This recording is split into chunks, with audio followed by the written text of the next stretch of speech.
Minister, in 2019, as we know, this House declared a climate emergency, and last year we passed legislation to keep oil and gas in the ground through the Climate Action and Low Carbon Development Act, although it did not apply to existing exploration licences.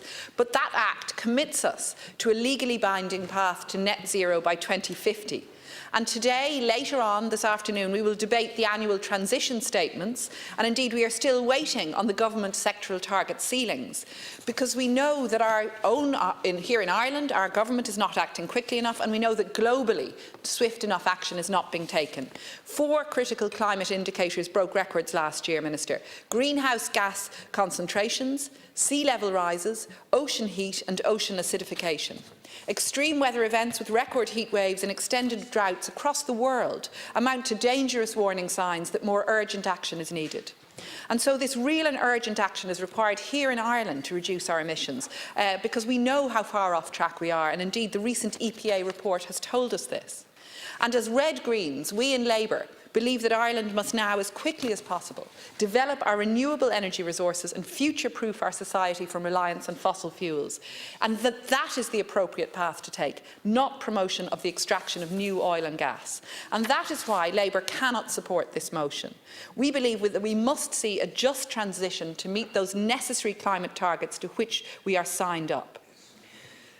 Rarely do we see a private member's motion in this House that could have been written by a private company engaged in oil exploration.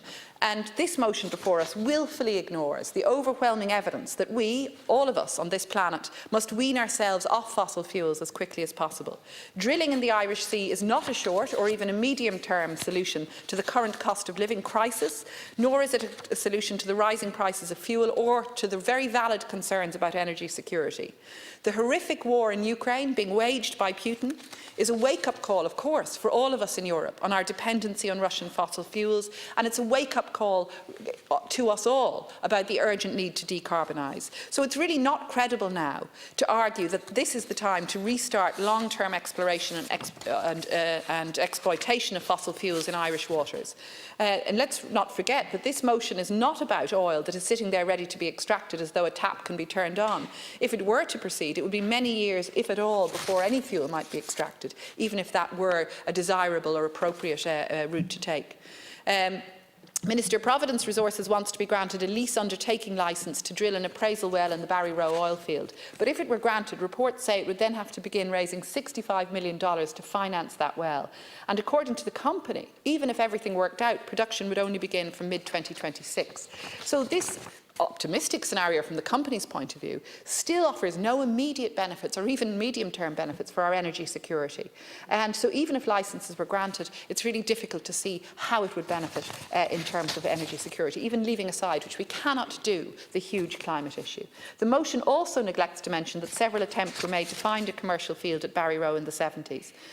So I think, Minister, the motion makes various other statements that are simply not credible, including the statement that indigenous energy sources create less environmental impact. Let's be clear, developing new offshore oil wells in Irish waters would have a massive and potentially devastating environmental impact.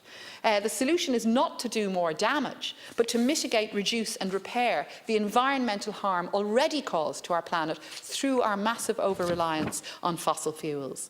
Indeed, just yesterday, UN Secretary-General Antonio Guterres was crystal clear when referring to Western countries and saying that new funding for fossil oil exploration and production infrastructure is delusional. He said it would worsen the global problems of pollution and climate change. That's really clear.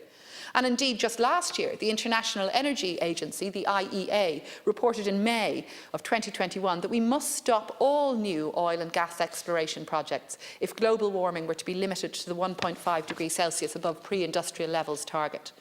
And this scenario can only be achieved, as we know, with massive investment in low-carbon and renewable technologies. The IEA's own roadmap for net zero by 2050 makes clear that we need to expand our clean energy supplies rather than doubling down on fossil fuels, as this motion would have us believe. Let me quote directly from the IEA Roadmap report of last year. They say, beyond projects already committed as of 2021, there are no new oil and gas fields approved for development in our pathway. The unwavering policy focus on climate change in the net zero pathway results in a sharp decline in fossil fuel demand, meaning that the focus for oil and gas producers switches entirely to output and emissions reductions from the operation of existing assets. So their report makes clear that pursuing offshore oil wells now would go against all international advice and all plans needed to address climate change in any real or substantial way. And indeed, that's also the case when we look at our national research. UCC research shows that as we decarbonise, it creates significant risks of stranded fossil fuel assets. And again, the motion doesn't take cognizance of this. But it's another reason why we should not be encouraging more oil development. Instead, we need to support a just transition which does not lock in the wrong sort of investment, but which rather looks to invest in renewables, in generation of clean energy, and in the job creation that will accompany that. So what Ireland can, and what we in Labour say it must do, is to ramp up our efforts to build the offshore wind infrastructure we so badly need, to invest in active and sustainable travel measures, including cycling infrastructure, which again is woefully inadequate across our cities and across our country. We need to retrofit our building stock and provide better supports for those who are keen to engage in retrofitting of their own homes. And we need to use new battery technologies and invest in solar energy. Ireland is a member of the Beyond Oil and Gas Alliance. We need to be leaders in advancing a fossil-free future. The crisis in world energy markets as a result of the brutal war in Ukraine has told us that it's important to stop using our oil, to stop our reliance on fossil fuels as quickly as possible. And I think that's reflected in the Minister's own counter-motion and also in many of the amendments. And indeed, the Minister's counter-motion does address key points, but it does not, for us, go far enough. It does not give sufficient clarity as to the timeline for getting us to the point where we can meet our targets and where we can